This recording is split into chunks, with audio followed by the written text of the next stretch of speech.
So today we're going to just briefly talk about why, if you have knee arthritis, it's more important to concentrate on the function of your knee, okay, like how strong it is, how flexible it is, as opposed to all the structural things that have gone wrong, like if you have a torn meniscus, loss of cartilage, that kind of thing. So here we go. Well, another way of trying to figure out what's causing the pain in knee arthritis is to pinpoint the knee structures that are abnormal and then blame them.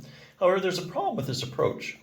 You can find many knee abnormalities in people that have no pain. For instance, researchers studied 319 subjects that had knee arthritis on x-ray. Only 40% of them had any knee pain. Okay? Another study looked at 50 people that had knee arthritis but had no pain.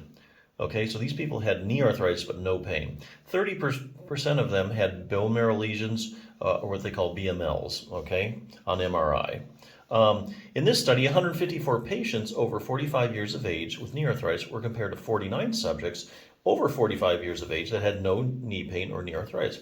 MRI scans found meniscus tears in 91% of arthritic knees. However, 76% of those people with pain-free knees also had meniscus tears. So 70% of people with pain-free knees can have are walking around with meniscus tears. From these studies, you can quickly see that the problem with trying to figure out the source of one's pain by looking for abnormalities in the knee. As these studies show us, there's a lot of people walking around with no knee pain that have knee arthritis and meniscus tears. While that might seem unbelievable, it's true and well documented in published arthritis research. So now what? How does one go about figuring out what's causing their knee pain? Well, with the current technology, the most realistic answer is that it's not possible to precisely pinpoint what structures are causing the pain in many cases. However, before you get too discouraged, let me also add that you don't necessarily have to know the exact source of your knee pain to get rid of it. Perhaps a better approach to getting rid of knee pain. So far, we've been looking at knee arthritis from a structural point of view.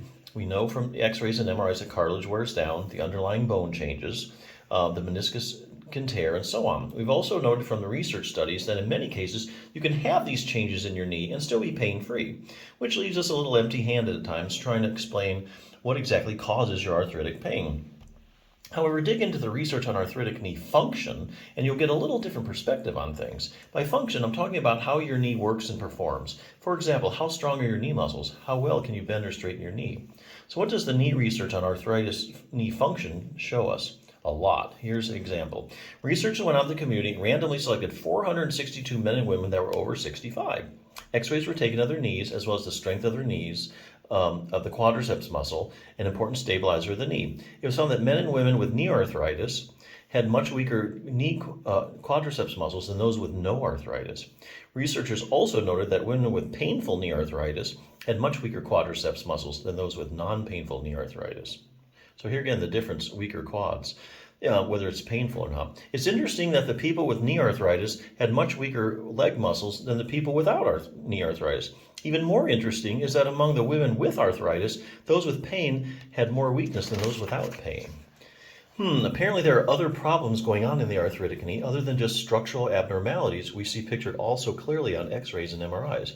In the above studies, the researchers could actually predict who had knee arthritis and who had painful knee arthritis and who had painful knee arthritis simply by looking at whose leg muscles were working the best.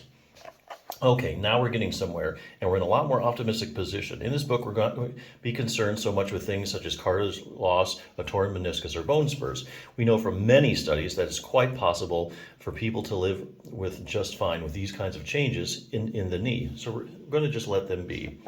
And what are we going to focus on? Improving the functioning of your knee. Why? Because functional problems, like improperly working knee muscles, seem much more related to one having pain than how bad pictures of your knee look on an x-ray or MRI. Therefore, this book is going to lead you step by step through a series of tune-ups that are specifically designed to get your knee in good working order. If you got weak knee muscles, we're going to zero in on the key ones and make them stronger. If your knee is stiff, we're going to loosen it up, and so on. The plan is sound. Pain is the result of something not functioning properly, so if we improve the function of your knee, the symptoms will improve. So there you go. That's according to the research.